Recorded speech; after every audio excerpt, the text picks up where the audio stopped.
کیا لاہور کے پوش علاقے ڈی ایچ اے میں مبینہ طور پہ غیر ملکی خواتین کو زیادتی اور اغوا کے مقدمے میں ملوث باس پکڑا گیا ہے یا پھر اس کہانی میں نیا موڑ آ گیا ہے؟ لاہور ہائی کورٹ میں ایک ایسا کیس آیا ہے جس نے قانون نافذ کرنے والے اداروں اور پولیس کو چکرا کر رکھ دیا۔ ایک طرف تو غیر ملکی خواتین کی جانب سے اس گیم پہ سنگین الزامات ہیں اور دونوں خواتین ملک سے جا بھی چکی ہیں، جبکہ دوسری طرف مبینہ گینگ کے سربراہ جو باس ہیں ان کی والدہ لاہور ہائی کورٹ پہنچ گئی ہیں اور انہوں نے پولیس پہ سنگین الزامات عائد کی ہیں۔ ان کا کہنا ہے کہ پولیس نے اس کے بیٹے کو پکڑنے کے لیے قانون کی تمام دھجیاں اگیڑ دیں۔ سروس اسپتال کے آرتھوپیڈک وارڈ میں زیر علاج ہائی پروفائل ملزم ہے کون؟ پولیس نے جو درخواست گزار خاتون ہے اس کے گھر پہ چھاپا کیوں مارا؟ نقدی اور گاڑیاں کیا لے گئی یا نہیں؟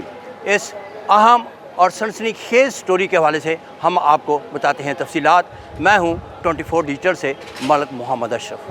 غیر ملکی خواتین سے مبینہ زیادتی اور اغوا کرنے کے مقدمے میں ملوث ملزم کی بازیابی کے حوالے سے جو کیس ہے اس کے وکیل جو ہیں وہ رانا انتظار حسین اس وقت ہمارے ساتھ موجود ہیں، ان سے بات کرتے ہیں۔ رانا صاحب بتائیں کہ آپ کی جو کلائنٹ ہے جو ممتاز بی بی ہے اس کے بیٹے وحید طاہر کی بازیابی کے لیے آپ نے لاہور ہائی کورٹ سے رجوع کیا ہے، جو اس پہ الزام یہ ہے کہ یہ غیر ملکی خواتین سے مبینہ زیادتی اور ان کے اغوا کے مقدمے میں ملوث ہے۔ اس حوالے سے آپ کیا کہیں گے؟ دیکھیں، ایف آئی آر کے اندر یہ نامینیٹڈ نہیں ہے اور مبینہ طور پر اسے باس جو کہا جا رہا ہے، تو حالانکہ جب میری اس کی فیملی اور باقیوں سے بات ہوئی تو وہ یہ باس بھی نہیں ہے، کیونکہ اس کی سب سے پہلی نشانی ہے میرا پرانا کلائنٹ ہے، تو یہ تو فار انگلش نہیں بول سکتا۔ جو اس میں ایک سوشل میڈیا پہ یا باقیوں پہ ہمیں ایک چیز سننے میں آ رہی ہے وہ یہ ہے، کیونکہ اتنا زیادہ پڑھا لکھا نہیں ہے کہ فلوئنسی میں آ کے انگلش بول سکے۔ ہوا یہ کہ 3 تاریخ کی رات 11 بجے ان کے گھر پر جو فیز 9 ڈی ایچ اے میں رہنے والے یوکاڑا کے ہیں ریڈ کیا گیا، اور ریڈ کیا تھانہ ہیر اور ڈیفنس سی کی پولیس نے۔ اس دوران انہوں نے اسے پکڑا، ٹارچر کیا، جس کی وجہ سے اس کی جو ٹخنا ہے وہ ٹوٹ بھی گیا۔ تو کیونکہ فیملی کے ابھی تک ایکسیس نہیں ہے، جو رپورٹس آ رہی ہیں جو یہ تو وہ لائیو ہوا تھا، اس کے بعد وہ اسے اٹھا کے لے گئے اور سروسز ہاسپٹل میں ابھی تک انہوں نے اسے 10 دن سے رکھا ہوا ہے۔ حالانکہ قانون کے مطابق 24 گھنٹے میں مجسٹریٹ کے سامنے آپ نے پیش کرنا ہے، جو مرضی ہو۔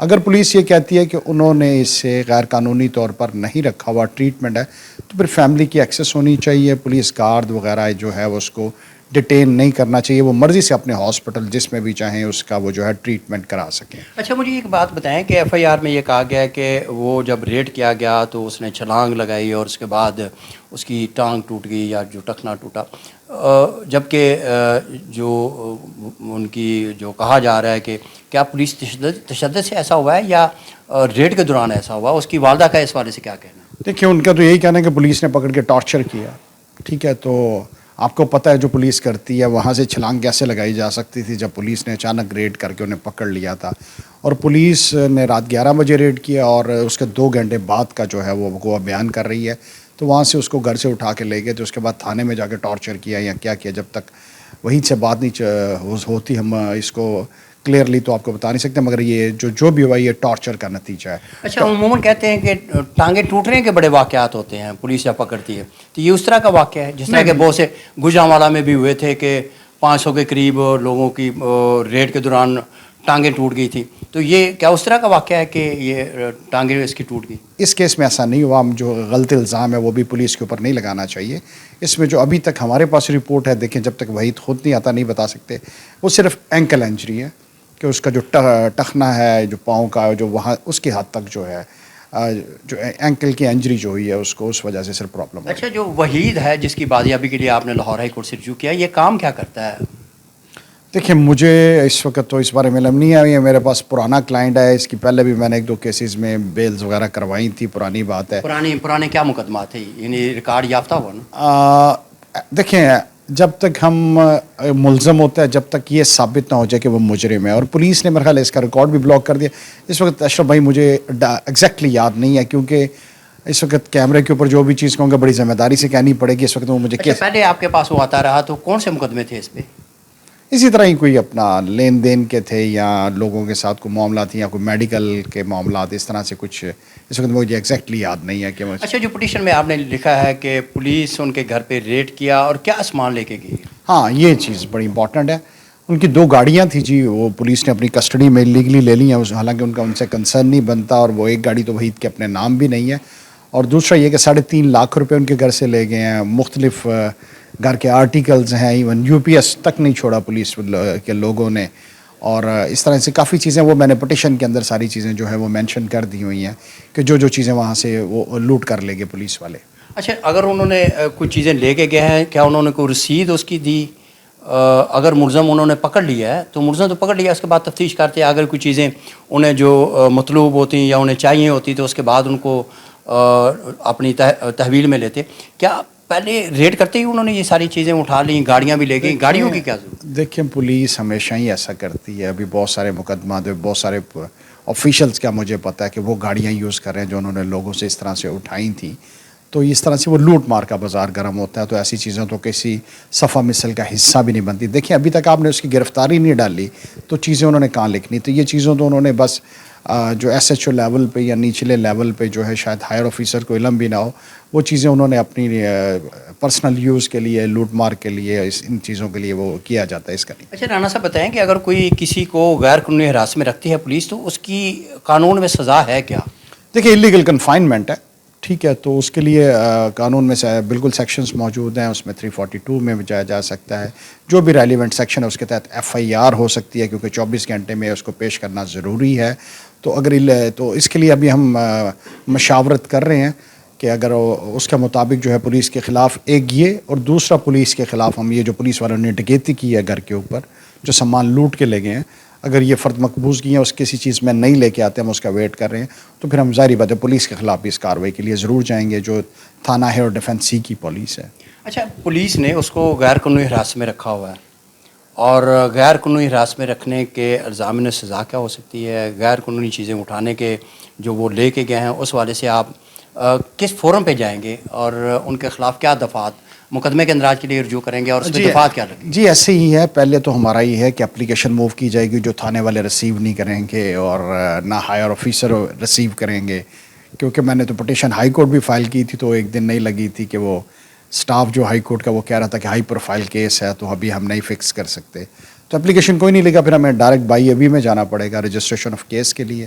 تو پھر وہاں پر ہم کوشش کریں گے جو بھی ریلیونٹ سیکشنز ہیں، ابھی انہوں نے کیا کیا غیر قانونی اقدامات کیے ہیں، ان غیر قانونی اقدامات کو جو پولیس آفیسر انوالو ہوں گے، سچائی پر مبنی چیزیں ہیں، وہ فیملی کی مشاورت کے ساتھ ہم ان چیزوں کو آگے لے کے. اچھا رانا صاحب بتائیں کہ یہ جو غیر ملکی خواتین ہیں ان کے ساتھ زیادتی اور اغوا کے مقدمے میں کتنے ٹوٹل ملزم ہیں اور باقیوں کی کیا صورتحال ہے؟ دیکھیں تمام ملزمان اس وقت پولیس کسٹڈی میں ہیں، اور جو میرے سننے میں آ رہا ہے، دیکھیں جب تک کوئی صفحہ مثل پہ چیز نہ آئی میں ذمہ داری نہیں کہہ سکتا. 4 ملزمان جو نامینیٹڈ ہیں، اس کے علاوہ کہا جا رہا ہے کہ 4 ملزمان اور ہیں، اور تمام کے تمام 8 لوگ جو ہیں وہ پولیس والوں نے پکڑ لیے ہیں، یا کچھ کو کینٹ کچہری میں پیش کر کے ریمانڈ لے لیا ہے، کچھ کو جو ہے انلیگل ڈیٹینشن میں رکھا ہوا ہے، تاکہ معاملات جو ہیں وہ چیزیں جو ہیں آگے چلیں، اور اس کے مطابق جو ہے یہ تو بہتر ہے پولیس بتا سکتی ہے. اور دوسرا یہ کہ مگر یہ کہ جب تک کوئی چیز یا جو وہ دوسرا یہ کہ اس میں سے ایک اور امپورٹنٹ بڑی چیز ہے اشرف بھائی، کہ ہم نے جب ہائی کورٹ ریٹ فائل کی ہے تو وہ ایف آئی آر جو غیر ملکی خواتین کی، اس کی ٹیسٹڈ کاپی بھی نہیں مل رہی، وہ آن لائن نہیں آ رہی. اچھا، اس کو انہوں نے جو ہے لاک کیا ہوا ہے. تو اور اس کی وجہ کیا ہو سکتی ہے؟ میں کیا کہہ سکتا ہوں، جس طرح بھی اب وہ کیس پہ آبجیکشن بھی لگ جاتا ہے، ہمیں کاپی نہیں ملے گی، ٹیسٹڈ کاپی ہم اپلائی نہیں کریں گے، کسی کیس میں نہیں ہم جا سکتے، کویشمنٹ فائل نہیں کر سکتے. نہیں، کیا یہ عام ملزم پھر نہیں نہ ہوا بہت ہی ہوا کہ اس کو اتنی اہمیت دی جا رہی ہے؟ اتنا ہائی پروفائل کیس ہے کہ اس کے لیے آپ کو ٹیسٹڈ کاپی بھی نہیں مل رہی. کسی بھی شہری کو کوئی بھی ملزم اس کا حق تو ہے نا عدالت میں جانا. ایک چیز انہوں نے اور کی، ایف آئی آر تو لاک کرنے کا مطلب ہے کہ سارے ملزمان کی ہوگی نا لاک، آپ کو کاپی نہیں. ایک اور چیز ہے، ان کا ریکارڈ بھی انہوں نے لاک کر دیا ہوا ہے، کہ آپ جو کسی بندے کا آئی ڈی کارڈ کے ذریعے ریکارڈ نکلوا لیتے ہیں نا، یہ جتنے ملزمان ہیں ان سب کا آئی ڈی کارڈ کا جتنا ریکارڈ ہے پنجاب پولیس کے پاس یا پاکستان پولیس کے پاس، وہ سب کا سب انہوں نے بلاک کر دیا ہے، تاکہ لوگوں کو پتہ نہ چلے کہ یہ کیا کیا معاملات ہو رہے ہیں، کیا نہیں ہو رہے ہیں. اچھا، جو آپ کے پاس ایف آئی آر آئی ہے، کیا وہ دفعات جو ہیں، سیکشنز جو ہیں، وہ آپ اس والے سے کیا کہیں گے جو سیکشنز ہیں وہ متعلقہ ہی لگائے گئے ہیں یا اس میں کیا آپ اس پہ کہیں؟ دیکھیں انسیڈنٹ تو بڑا انفارچونیٹ ہے اشرف بھائی. بات یہ ہے کہ اس پر جو اس وقت وحید طاہر کو میں ریپرزینٹ کر رہا ہوں، اس وقت اس پر جو 2 FIRs ہیں، ایک تھانہ ہیر والی ہے، دوسرے میں ابھی تک نامینیٹ کیا ہے کہ نہیں کیا. اب دوسرے میں جو اس پہ ایلیگیشن ہے جو غیر ملکی خواتین والی ہے، دیکھیں اس میں 2 چیزیں ہیں. ایک کڈنیپنگ ہے، رینسم ہے، دوسرا یہ ہے کہ ان کے ساتھ ریپ کیا گیا. دونوں الزامات وحید کے اوپر نہیں ہیں. اچھا ٹھیک ہے، یہ دونوں ڈائریکٹ الزامات نہیں ہیں. جو 164 کا اسٹیٹمنٹ بھی ہوا ہے تو اس کی بھی کاپی ابھی تک جو ہے وہ نہیں دی جا رہی. اس فائل کو بھی بڑی مشکل سے لایا جاتا ہے، حالانکہ وہ کورٹ کا معاملات ہو گئے ہوئے ہیں.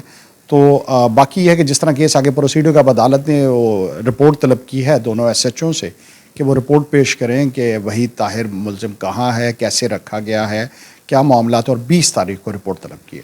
بہت شکریہ. غیر ملکی خواتین کی سے زیادتی کرنے والے اور ان کے اغوا کے مقدمے میں ملوث ملزم وحید طاہر کی بازیابی کے حوالے سے جو کیس کی سماعت ہے وہ 20 جولائی کے لیے ملتوی کی گئی ہے. اب دیکھتے ہیں کہ 20 جولائی کو اس اہم کیس میں کیا پیش رفت ہوتی ہے.